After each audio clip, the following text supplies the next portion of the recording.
Siemka, ja jestem Adacho i witam was w kolejnym odcinku komentarzy, od których usieję. Mam nadzieję, że wasza majówka minęła bardzo dobrze. Uprzedzam wasze pytania, moja też minęła dobrze. Bardzo aktywnie spędziłem majówkę na rowerze i mówiłem wam już o tym na wczorajszym live'ie, ale powiem, może wam potem o tym powiem. Chciałem wam podzielić się tą cudowną sytuacją, w sensie cudowną, bo zakrawającą o cud, o bardzo duży przypadek, sytuacją, w której jednego dnia rozmawiałem z rodzicami o czymś, o zakupie pewnej rzeczy, a następnego dnia dość nietypowej rzeczy, nie takiej powiedzmy, którą się kupuje tam raz na tydzień na przykład, i następnego dnia moja mama znalazła tę rzecz na ulicy, praktycznie w idealnym stanie, także można powiedzieć, że moja majówka minęła cudownie. Jak minęła wasza? Możecie dać znać w komentarzu. Mała, jak minęła twoja majówka?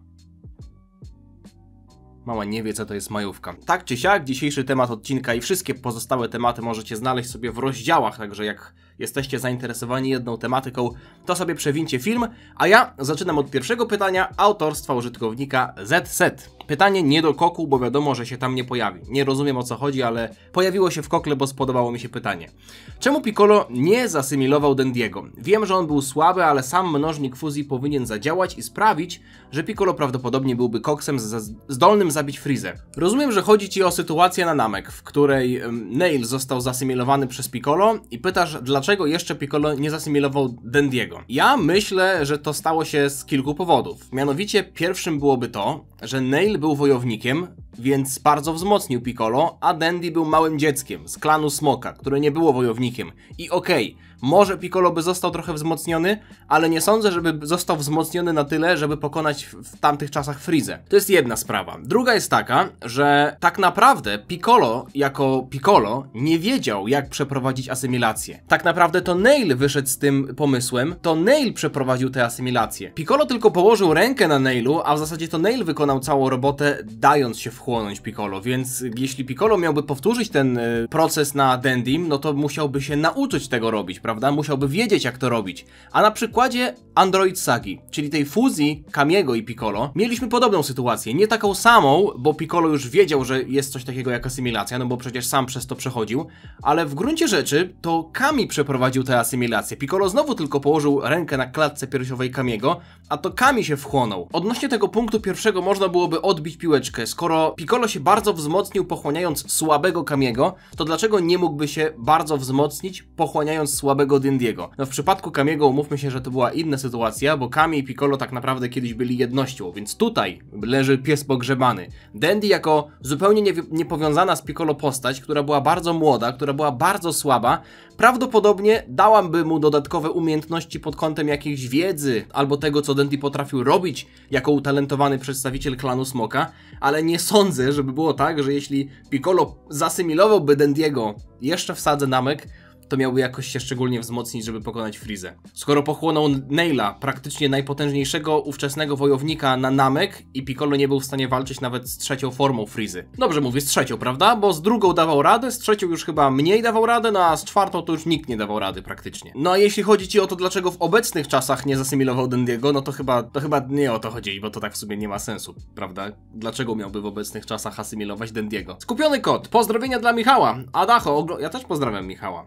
Wspomaganie za jechanie oczywiście, żeby żaden inny Michał... Nie, dobra, okej. Pozdrawiam wszystkich Michałów. Dzisiaj jest odcinek dedykowany wszystkim Michałom. Adacho, oglądając twój odcinek i tło twojego kadru, wpadłem na zajebisty pomysł na ranking. Ranking twoich figurek. Masz przezajebiste figurki i jestem ciekaw, jakby się usytuował w rankingu. A Mała i Dyzia mogą też jedną z nich wybrać na filmie.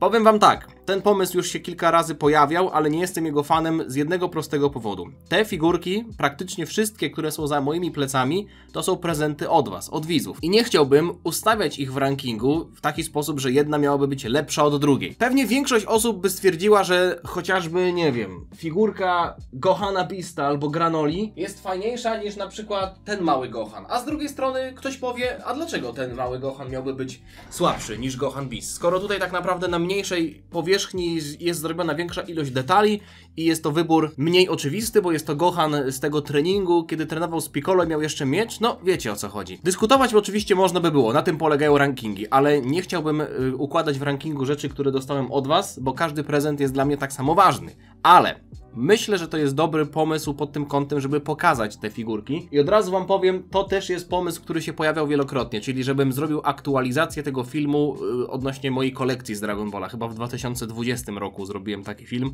zanim jeszcze w ogóle zaczęliście mi wysyłać paczki z jakimiś figurkami i tak dalej, bo generalnie od tego się zaczęło, że zobaczyliście, że moja kolekcja rzeczy z Dragon Balla jest dość biedna, więc stwierdziliście, że musi ona zostać zasilona tymi figurkami. Nie musi zostać zasilona. Ja część tych figurek oddałem wam z powrotem, w sensie powysyłałem w paczkach jako nagrody z konkursu. Ostatnio, jeśli pamiętacie, w ostatnim odcinku Koku pierwsze pytanie było od widza, który jest niewidomy, także rozmawiam z nim obecnie na mailu i wyślę mu tam parę figurek w prezencie, żeby mógł sobie je pod palcem wymacać, wyczuć kształt postaci, więc te figurki od was do mnie przychodzą, ja je potem gdzieś odsyłam, też ze względu na to, że ja nie chcę mieć aż tak dużej kolekcji, bo ja tak naprawdę do szczęścia tego nie potrzebuję, w sensie nie zrozumcie mnie źle. Bardzo doceniam wszystkie gesty, ale nie chciałbym mieć wszystkiego dla siebie. Chciałbym się tym też trochę podzielić. Drugą sprawą jest też to, że nie mam fizycznie możliwości ustawienia tego wszystkiego, żeby to było dobrze, ładnie widoczne, bo nie mam tyle miejsca, więc zamiast chować ten nadmiar do szafek, to wolę też po prostu robić jakąś rotację i niektóre figurki wam oddawać. Ale myślę, że jeśli chodzi o taki film z aktualizacją kolekcji, to dopiero w nowym mieszkaniu, bo wtedy będę musiał to wszystko przenieść, więc będę miał to w jednym miejscu i będzie łatwiej mi to nagrać. Mr. Józef KC. Pytanie do Koku. Podoba mi się twój nick. Mam dwa proste pytania. Czy myślisz, że Piccolo mógłby mieć w sobie cały nameczański ród? Czy jego ciało by odmówiło po jakimś czasie? Myślę, że skoro Saonel i Pirina, czyli nameczanie z szóstego wszechświata, którzy umówmy się, że nie byli jakoś szczególnie silni, w sensie byli silni, ale już po asymilacji, po tej potężnej asymilacji, kiedy zasymilowali praktycznie większość ludu nameczan z szóstego wszechświata i oni, asymilując większość ludu nameczan z szóstego wszechświata, nawiązali dopiero walkę z Piccolo i Gohanem na turnieju mocy, a Piccolo od tego czasu bardzo się wzmocnił, więc do czego zmierzam? Obecnie Piccolo, jako sam Piccolo, powiedzmy, że z Nailem i Kamim, ale generalnie bez pochłoniętej jakiejś ilości nameczan, jest bardzo, bardzo silny, więc jeśli chodzi o to, czy jego ciało by to wytrzymało, tak, skoro Saonel i Pirina, jako przeciętni nameczanie, może trochę ponadprzeciętni, byli w stanie wytrzymać zasymilowanie praktycznie całej planety, Piccolo też mógłby to zrobić. Szymon Piskosz 511, do Koku 203. Jeśli położysz nameczańskie smocze kule na planecie Ziemia, przywołasz Porungę, on spełni życzenie i smocze kule rozbryzgną się po ziemi, czy GPS-em polecą na Namek? Smocze kule podążają za swoim twórcą, opiekunem. Jest to widoczne pod koniec sagi Namek, kiedy nameczanie zostali przeniesieni na Ziemię. Życzenie zostało wypowiedziane do Porungi, oczywiście na Namek, i smocze kule poleciały z powrotem na Ziemię. Więc podążały za guru, więc tam, gdzie jest guru, na tej planecie rozbryzgają się smocze kule. I drugie pytanie, jak to jest z tym Master Roshim? Z tego co kojarzę, on jadł te krzaczki, czy tam mleko... Pił mleko, ale nie był wielki. Chyba że duchem. Nie pamiętam, co to było konkretnie. I one wydłużają życie i, słowo klucz, energię życiową. Pytanie może być trochę głupie, ale czy Roshi mógłby oddawać całą swoją energię na przykład do Genkidamy, nażreć się krzaczków i znowu oddać energię? Jak już mówiłem, pytanie drugie może być trochę głupie. Nie, ja myślę, że to, w jaki sposób Genkidama jest traktowana na przestrzeni lat, to jest trochę głupie. Albo raczej niekonsekwentne.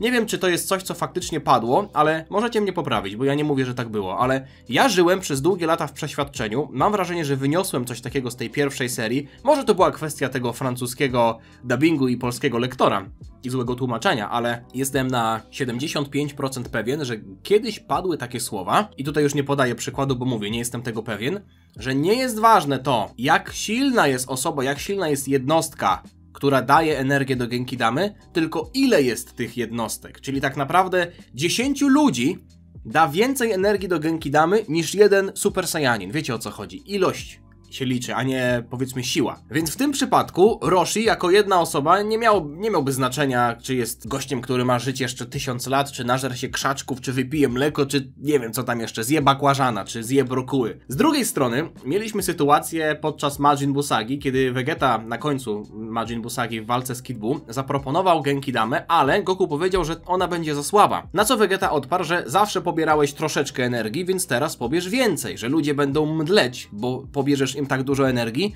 ale jest to możliwe. Czyli mamy tutaj potwierdzenie tego, że nie tylko ilość osób jest ważna, ale też ile energii od niej pobieramy, prawda? Od nich. No ale tutaj znowu mamy sytuację, jeśli na przykład na Ziemi mieliśmy Gohana, Ultimate Gohana, Gotena, Trunksa i tak dalej, umówmy się, że ci wszyscy wojownicy Z, którzy byli wtedy na Ziemi, są znacznie silniejsi niż wszyscy Ziemianie razem wzięci. No ja myślę, że tak jest. Sorry, jeśli nie wierzycie, trudno. Więc w sumie czy ci Ziemianie zrobiliby jakąś różnicę? No skoro mamy energię od Ultimate Gohana, od Gotena, od Trunksa, Piccolo i tak dalej, czy w takim razie pobieranie energii od zwykłych Ziemian, czy zrobiłoby jakąś dużą różnicę? A zrobiło różnicę. Więc tutaj nadal można trzymać się argumentu, że liczy się też ilość osób, które dają energię do Genkidamy. I to zostało kompletnie zignorowane na turnieju mocy w anime, kiedy na turnieju mocy w anime na trybunach mieliśmy kilkanaście osób, może nawet kilka w sumie, bo Vegeta nie dał energii, Goku pobierał, więc w sumie mamy 8 wojowników z naszego wszechświata. Kto jeszcze dawał tam energię? W sumie to nie pamiętam. No powiedzmy, że maksymalnie kilkanaście osób i ta Genkidama była taka olbrzymia, wtedy się już liczyła siła tych wojowników. Wiecie o co chodzi. Więc ja myślę, że na to pytanie nie ma odpowiedzi. Trudno stwierdzić, na jakiej konkretnie zasadzie działa Genkidama, biorąc pod uwagę wszystko, co się do tej pory wydarzyło. Wiadomo, że są rzeczy, na które powinniśmy patrzeć bardziej, jak chociażby to, co było w mandze Dragon Balla, a na niektóre rzeczy powinniśmy patrzeć mniej, jak na przykład ta Genkidama na turnieju mocy. Ale ogólnie nie pokuszę się na odpowiedź. PS, dzięki Adacho za to, co robisz. Gdy miałem kontuzję, jakby ktoś się pytał, skręcenie i naderwanie stawu skokowego podczas meczu piłki nożnej, to ciągle oglądałem twoje filmy. A komentarz kolegi, który jest niewidomy, chwycił mnie za serce. Pozdrawiam. Pozdrawiam, mam nadzieję, że już wszystko zaleczone i że się nie będzie to odnawiać. Michelos, pytanie do Koku. Co by się stało, jakby ktoś na przepustce poza zaświatami nie wrócił na czas? Ja przepustkę widzę w taki sposób, że nie jest to coś z góry narzuconego przez jakieś prawo wszechświata, że jak czas się kończy, to twoje ciało jest teleportowane z powrotem do zaświatów albo cię wciąga, jak Goku Blacka wciągnęła ta dziura w czasoprzestrzeni w anime Dragon Ball Super. Ja myślę, że to działa na takiej zasadzie, jak na przykład przepustka z więzienia, że masz określony czas, w sensie nie mówię z autopsji. Wychodzisz z więzienia i musisz się stawić z powrotem, prawda? No na takiej zasadzie to powinno działać. I myślę, że tutaj działa to na właśnie takiej zasadzie. I można zakładać, że gdyby się na przykład nie stawił na czas, to mógłby ponieść jakąś karę. Król Yemma, który dysponuje mocą, prawda, wysyłania dusz do nieba, albo do piekła, albo jakoś tam wpływania na duszę, oddawania im ciała fizycznego, może mógłby Goku jakoś ukarać. Na przykład zabrać mu ciało w zaświatach i nie mógłby Goku trenować w zaświatach. Może taki był warunek. Tego nie wiemy, ale wydaje mi się to najbardziej logiczne, bo takie wytłumaczenie, że komuś się kończy czas i nagle, nie wiem, się teleportuje z powrotem, no niby jest to świat wymyślony, ale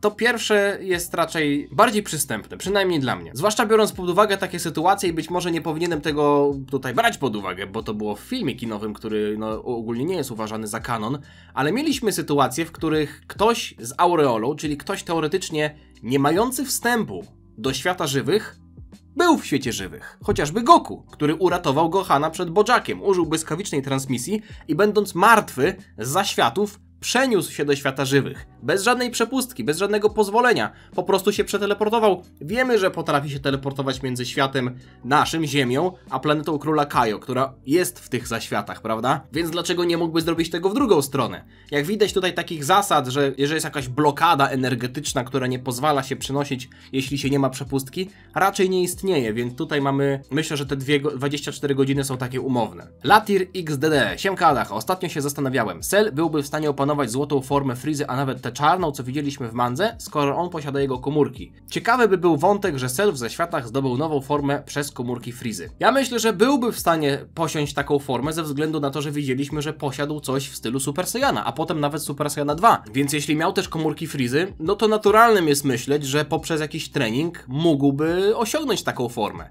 Tylko pytanie, czy to byłaby też złota forma? No do końca tego nie wiem, ale zwróćcie uwagę na jedną rzecz. Do Cell Games, tam od ogłoszenia Cell Games do Cell Games mieliśmy 10 dni.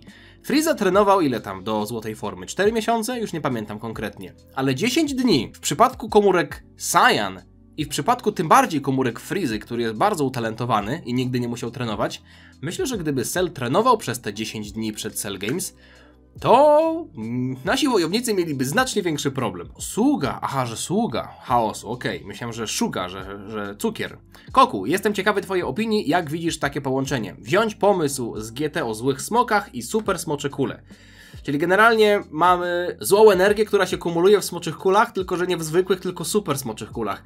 Ja myślę, że można byłoby coś takiego wprowadzić jako most między jedną sagą a drugą, że na przykład coś się dzieje w naszym wszechświecie, że coś zostało zniszczone, na przykład, nie wiem, Ziemia została zniszczona po walce z Black Freezą, teraz już freestyluję, ale na końcu tej sagi przywołują Super Shenlonga i proszą go o wskrzeszenie Ziemi i wtedy okazuje się, że ze względu na to, że w ostatnich sagach Super Shenlong był przyzywany zdecydowanie za dużo razy, bo mieliśmy i życzenie na końcu sagi Szampy i Turniej Mocy i w sumie...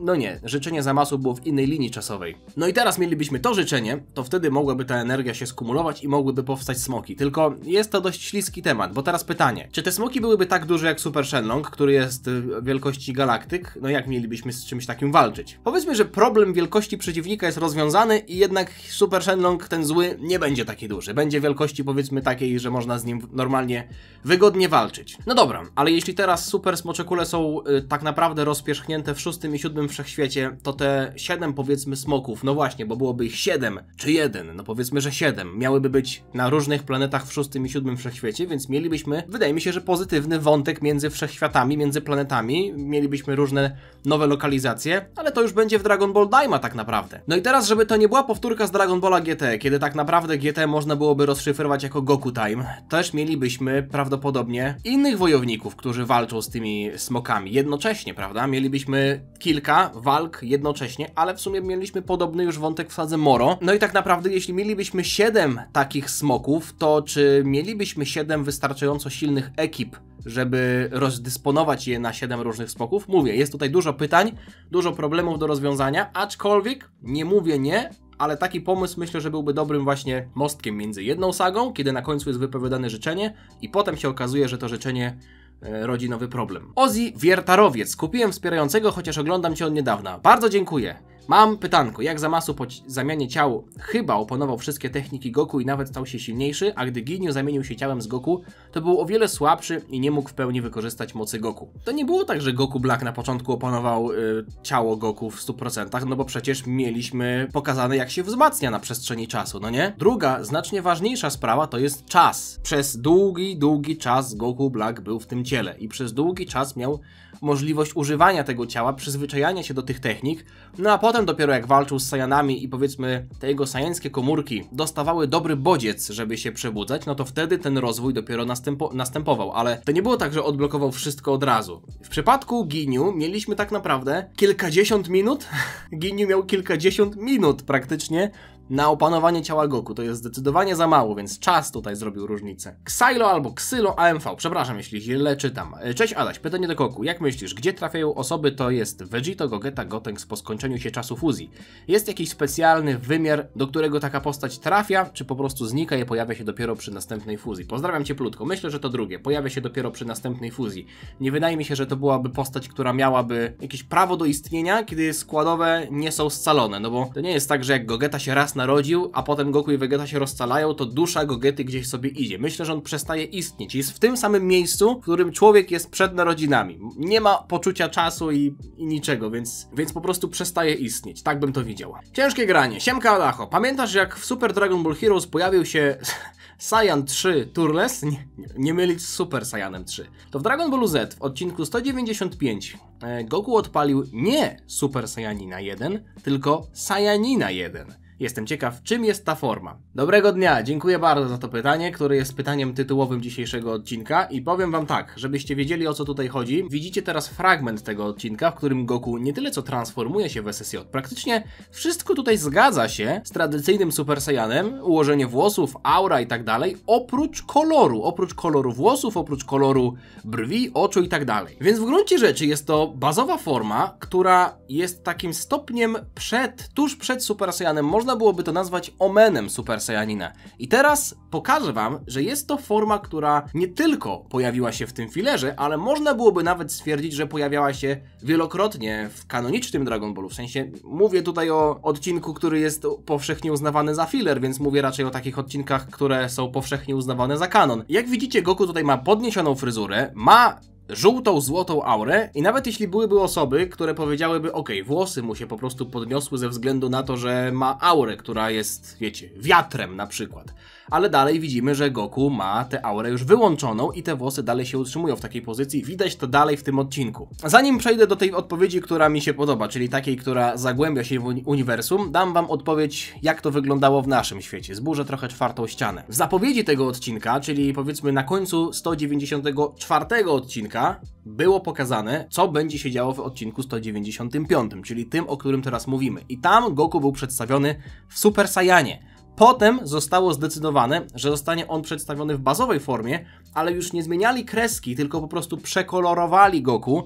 Przez to ma on ułożenie włosów jak w SSJ, ale ma czarne włosy, czyli tak naprawdę na początku miał być to Goku w SSJ, ale potem w trakcie animacji, a raczej kolorowania, a raczej poprzez kolorowanie, zmienili to na czarne włosy. Wyszedł z tego taki miszmasz, aczkolwiek jest on, myślę, że uzasadniony i można byłoby tutaj dopisać pewną teorię, zwłaszcza biorąc pod uwagę to, co powiedziałem przed chwilą. Nie jest to jedyny raz, kiedy coś takiego się w historii Dragon Balla pojawia. Pamiętacie scenę? Ach kurwa, czy pamiętacie? Pamiętacie, to jest zdanie oznajmujące, to nie jest pytanie. To jest scena Father Son Kamehameha, czyli końcówka Cell Games, kiedy Gohan z pomocą swojego ojca, tylko wiecie, to jest raczej taka duchowa pomoc. Generalnie widmo Goku pojawiło się za Gohanem i mieliśmy tutaj to słynne Father Son Kamehameha. I tutaj ten kadr, który widzicie, jest wzięty z anime. Jeśli wiecie, jak wyglądało to w mandze, pewnie wiecie, bo duża część z was na pewno mangę czytała, to wiecie, że Goku w tamtej wersji miał włosy czarne. Miał włosy podniesione do góry, ale miał włosy czarne. Można byłoby oczywiście powiedzieć, że jest to w ten sposób narysowane, bo ile razy mieliśmy dynamiczne włosy w Dragon Ballu. To mógł być po prostu wiatr. Okej, zgadzam się z tym. To mógł być po prostu wiatr, ale to nie zmienia faktu, że ta wersja mangowa jest powiedzmy wersją bardziej oficjalną, ze względu na to, że potem w tej sekwencji animowanej na początku filmu Super Hero sprzed 2 lat mieliśmy również tę scenę pokazaną i tam jest to również w ten sposób przedstawione. Goku, który ma włosy czarne, ale nienaturalnie zadarte do góry. Nie jestem szczególnym fanem doszukiwania się jakichś teorii spiskowych, zwłaszcza w filmie Dragon Ball Super Broly, bo tam mieliśmy transformację Vegety w SSJ, gdzie przez chwilę miał on zielone włosy i to było niczym, tylko zabiegiem kosmetycznym, to nie miało żadnego wpływu na fabułę. Mieliśmy transformację Goku w Super Saiyana Blue, gdzie przez ułamek sekundy miał niby srebrne włosy i ludzie myśleli, że to może próbował włączyć Ultra Instynkt, ale tak naprawdę w scenariuszu nie było ani słowa na ten temat, to był kolejny zabieg kosmetyczny i wydaje mi się, że to też, co wam pokażę, jest zabiegiem kosmetycznym, ale tutaj dopisanie teorii jest już znacznie łatwiejsze, ze względu na to, że tuż przed transformacją w SSJ Vegeta stał się tymczasowo silniejszy, będąc jeszcze w bazowej formie, ale jego ciało było otoczone przez złotą aurę. Czyli można powiedzieć, że częściowo się przetransformował, że jego moc doszła praktycznie do poziomu Super Saiyanina, ale jeszcze nie użył tej transformacji, w sensie nie włączył tej transformacji do końca. Ja lubię takie rzeczy obrazować i szukam czegoś pod ręką, czym mógłbym to zobrazować i jedyne, co mi przychodzi do głowy, to ten futerał na okulary. Futerał otwarty w ten sposób to jest bazowa forma, a futerał zamknięty w ten sposób to jest Super Saiyanin. I tak naprawdę, jeśli ja ten futerał doprowadzę do takiego stopnia, że on będzie praktycznie zamknięty, czyli będę praktycznie przetransformowany w Super Saiyanina, to już można powiedzieć, że nie muszę nic robić, on i tak się zamknie, więc można powiedzieć, że ten Super Saiyanin jest włączony, ale ja go jeszcze w jakiś sposób świadomie blokuję. Jeśli jestem w tym momencie, to już nie mogę nic zrobić, w sensie mógłbym to cofnąć, ale wiecie o co chodzi. Jeśli puszczę to się po prostu przetransformuje, ten pokrowiec się zamknie, więc praktycznie jest to już Super Saiyanin, powiedzmy, że tylko formalnością jest domknięcie tego pokrowca, kurwa, o czym ja gadam. Ale Vegeta w tym momencie i myślę, że nawet Gogeta w tym momencie, tuż przed transformacją, mogli w ten sposób się zachować, czyli wydobyć moc Super Saiyanina, a potem dopiero włączyć te transformacje. Myślę, że podobną sytuację mogliśmy zauważyć w mandze, kiedy Gohan w walce z Kibito, przed walką z Kibito, w zasadzie oni nie walczyli, ale generalnie wiadomo o co chodzi, na Tenkaichi Budokai, też w pewnym momencie się częściowo przetransformował. Jego oczy stały się niebieskie, jego włosy zaczęły się ruszać, ale nie były jeszcze żółte, więc myślę, że może być to faktyczna forma, którą można byłoby opanować i do której wydaje mi się, że najbliżej był fałszywy Super Saiyanin, czyli forma, którą praktycznie jedyny raz zobaczyliśmy i to było w filmie z Lordem Slugiem, ale żeby dać znowu kontekst, powiedzmy, z naszego świata, to jest może troszeczkę burzące to wszystko, ale ja jestem fanem formy fałszywego Super Saiyanina, ale jest ona trochę różna od tego, o czym rozmawialiśmy do tej pory. Bo to, co wam pokazałem do tej pory, czyli na przykład Vegeta, który wydobywa z siebie moc Super Saiyanina, zanim się transformuje, albo Goku, który używa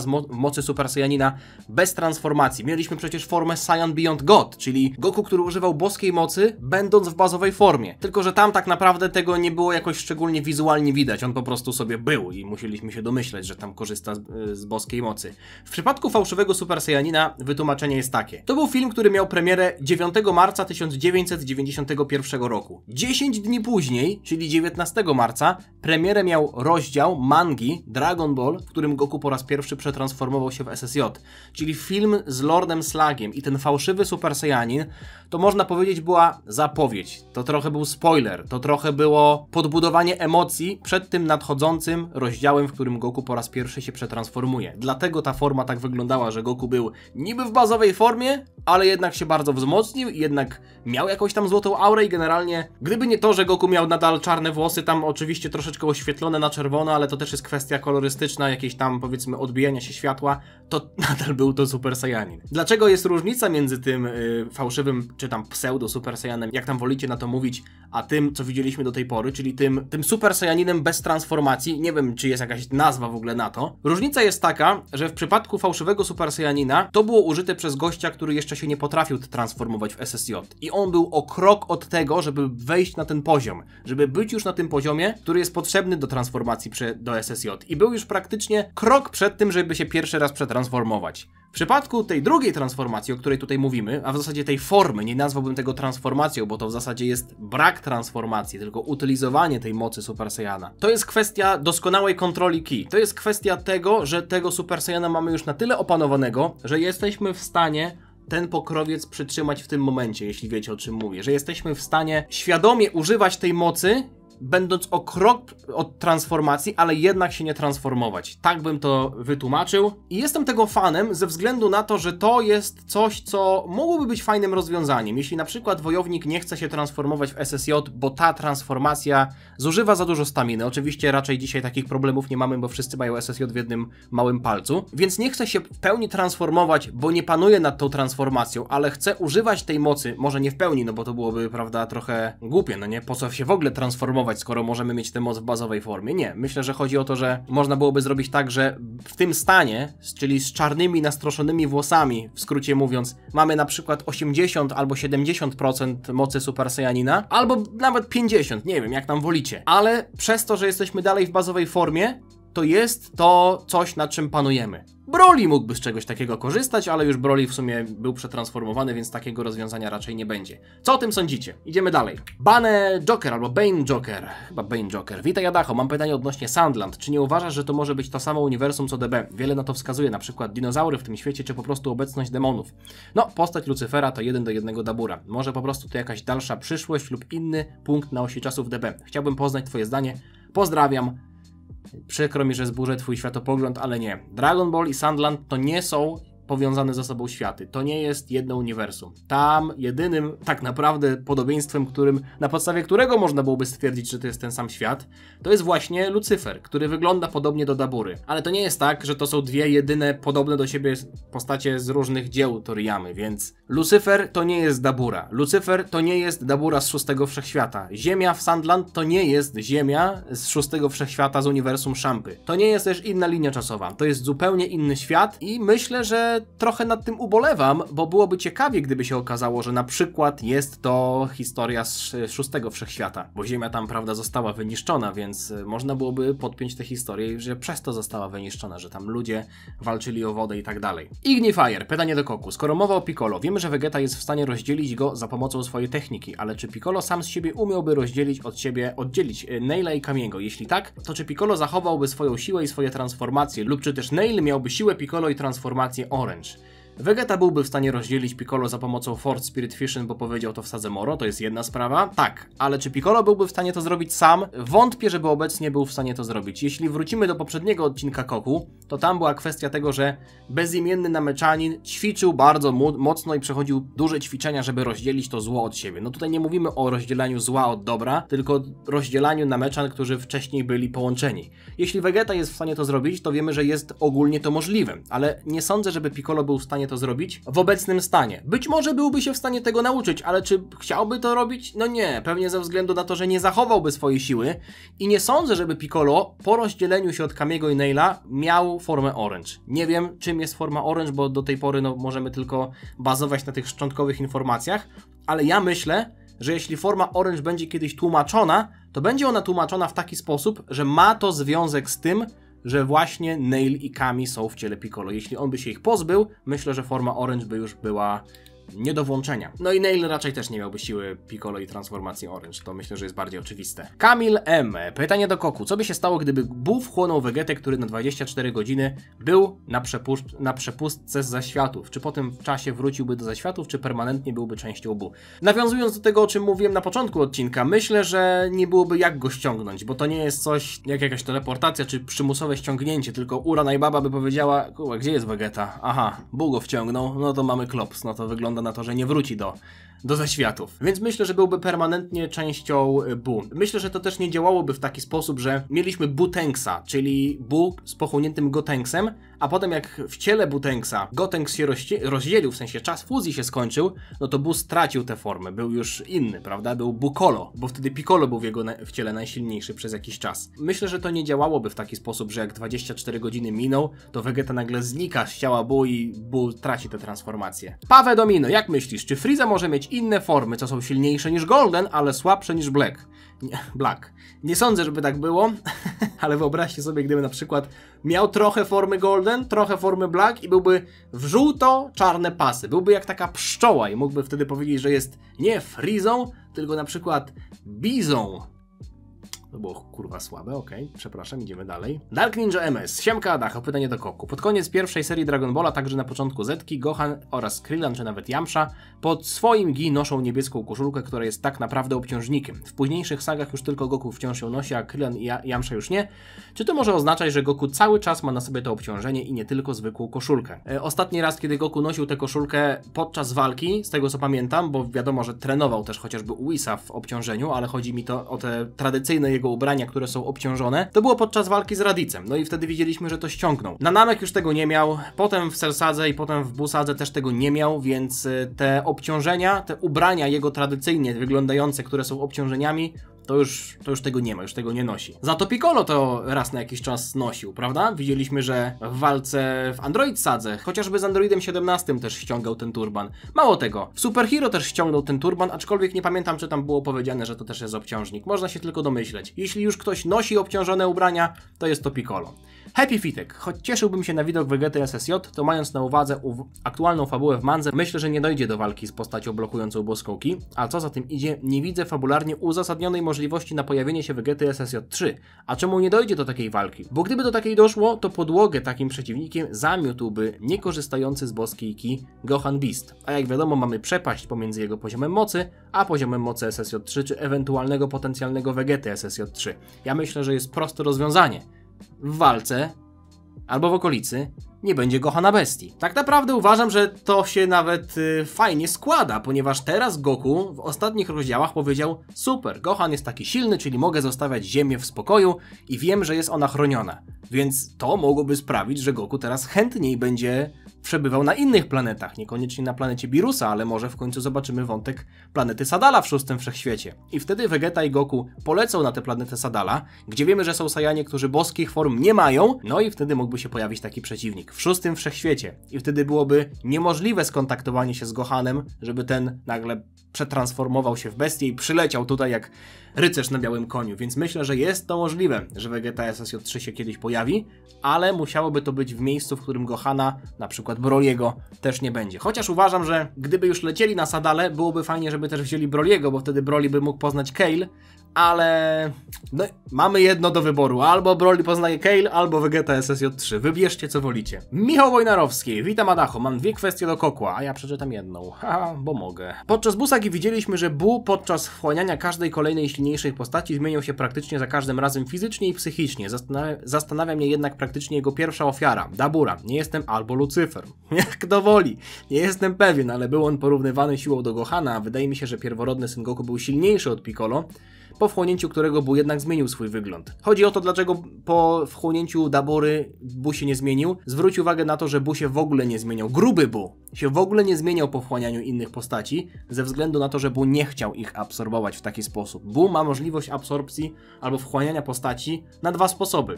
Tak jak to widzieliśmy w przypadku Dabury, albo ludzi, których zamieniał w cukierki i jadł, czyli po prostu ich zamienia, zjada i oni nie żyją, albo wchłanianie w taki sposób, jak robił to Super Bu, czyli oplatywanie tą żółtą, kurwa, ja jestem daltonistą czy co? Różową mazią i absorbowanie ich mocy. W przypadku Dabury został on zmieniony w ciastko. Tak jak ludzie, którzy zostali zmienieni w cukierki, albo Chichi, która została zmieniona w jajko. Z jakiegoś powodu Gruby Bu stwierdził, że mocy Dabury nie zaabsorbuje. Nie ma tutaj dziury w fabule. Shina Shin, siemka Adacho, mam pytanie do Koku. Czy oglądasz innych youtuberów nagrywających ODB lub innych anime? Jeśli tak, to w formie researchu do swoich odcinków, czy tylko dla przyjemności? Chciałbym jeszcze zapytać, czy pytania do Koków trafiają tylko z komentarzy pod poprzednimi Kokłami, czy zdarza się, że bierzesz też z innych swoich filmów? Pozdrawiam. Generalnie jest tak, zacznę od końca. Jeśli widzę, że pod Kokłem jest dużo fajnych pytań, to biorę z Kokła, ale czasami, rzadko bo rzadko, ale zdarza się, że na kilkaset pytań nie ma tych powiedzmy 10 czy 15, które mi się spodobają, więc szukam też pod innymi komentarzami, bo są ludzie, którzy piszą komentarze do Koku pod innymi filmami, ale to bardzo rzadko. Co do pytania. Oglądam chłopaków z Frontu Wyzwolenia Dragon Balla, których serdecznie pozdrawiam, jeśli oglądają ten film i polecam wam ich kanał, ale raczej w formie przyjemności, bo ja researchu do odcinków w ogóle nie robię. Nagrywam to na spontanie. Aczkolwiek dużo rzeczy można się dowiedzieć właśnie od chłopaków, także nie ukrywam, że też poszerzam swoją wiedzę o tym uniwersum, oglądając ich filmy. Ale chciałem też powiedzieć wam o jednej sytuacji, nie tylko jednej, ale o kilku sytuacjach, bo ostatnio zacząłem sobie wpadać na kanały różnych ludzi, różnych powiedzmy małych twórców, którzy robią streamy na YouTubie i mają na przykład 2 albo 3 albo 6 widzów, prawda? Nie wiem dlaczego. YouTube zaczął mi polecać takie filmy na bocznym pasku, jak na przykład wrzucę swój film, może dlatego, że jak wrzucam swój film i on jest nowy i ma jeszcze mało wyświetleń, to na pasku bocznym pojawiają się podobne propozycje i na przykład wchodzę na live'a gościa, który ma 6 widzów albo 2 widzów i tam z nim piszę, ale żebyście nie zrozumieli mnie źle, ja nigdy nie piszę i nigdy nie mówię im, że ja tutaj jestem gościem, który nagrywa Dragon Balla, zapraszam na mój kanał. Nie, ja zawsze przychodzę do takich ludzi, witam się z nimi i jestem na tym live'ie jako jeden z wielu widzów, znaczy z wielu, no tak naprawdę niewielu. Ale dlaczego to robię? W zasadzie ostatnio zaczęło mi sprawiać przyjemność właśnie wchodzenie na takie małe live'y i rozmawianie z takimi twórcami, którzy mają na przykład jednego widza. Widzę, że ich też to bawi, widzę, że im też to sprawia przyjemność i mam już kilku takich twórców, albo raczej takie kanały, na których byłem i rozmawialiśmy normalnie i ja tam wiecie, nie mówiłem, że ja też nagrywam czy coś takiego, tylko raczej pytałem ich jak tam oni nagrywają, co oni robią ogólnie na kanale i tak dalej. Prowadziłem taką rozmowę z nimi albo jakieś tam żarty rzucałem odnośnie tego, co się działo, żeby tak zobaczyć ich reakcję po prostu. I był jeden taki kanał, widać, że to był taki młody chłopak, który nagrywał o Minecrafcie i ja tak siedzę na tym live i widzę, że on taki jest w miarę chyba w porządku, nie przeklina, nic tam nie krzyczy, a nie jest jakimś tam małym patusem, więc posiedziałem tam na tym live i tam zacząłem z nim gadać i tak dalej, pytałem go o Minecrafta, co on tam robi, od kiedy gra i tak dalej, no i on potem prowadził losowanie. Ja wziąłem udział w tym losowaniu. To było losowanie na to, żeby dostać jakiś tam dostęp do serwera w Minecrafcie. Wziąłem udział w tym losowaniu i tam w tym losowaniu powiem wam, że wzięło tam udział z kilkanaście osób. I ja to losowanie prawie wygrałem, zobaczcie, byłem tuż obok tego, żeby wygrać to losowanie, ale ja tam powiedziałem, że w razie jakbym wygrał, to zrzekam się nagrody i tam ktoś inny może ją odzyskać, bo to tam było coś związanego z Minecraftem. No i na końcu live'a wysłałem mu jeszcze dychę donate'a, musicie mi uwierzyć. Radość tego chłopca, jak zobaczył, jak on w ogóle nie dowierzał. On myślał, że chyba wygrał w totolotka. Piękne to było, miło było to zobaczyć, także chciałem tylko nawiązać do tego, bo kiedyś już wam mówiłem, że ja YouTube'a w ogóle nie oglądam. Praktycznie w ogóle nie oglądam YouTube'a, w sensie jakichś konkretnych kanałów tak namiętnie. ale ostatnio właśnie zacząłem, jak już mam naprawdę wolny czas i już nie mam nic innego do roboty, to wtedy sobie wchodzę na takie drobne live'y i tam coś piszę z tymi streamerami albo małymi twórcami, tak. Bo fajnie się w ten sposób spędza czas, no nie? Fajnie też widzieć, jak oni cieszą się, że ktoś z nimi normalnie rozmawia. Tak czy siak, to byłoby na tyle, jeśli chodzi o ten odcinek. Mam nadzieję, że wam się podobało. Zostawcie lajka, jeśli wam się podobało, zostawcie suba, żeby niczego nie przegapić i widzimy się niebawem. Trzymajcie się, na razie. Cześć i powiem wam jeszcze, dużo osób mnie namawiało na ranking soundtracków z Dragon Balla. Niedługo na kanale będzie ranking soundtracków, ale z Dragon Balla Super, bo z Dragon Balla Z to jeszcze tak za dużo tego jest. Z Dragon Balla Super. Dziana!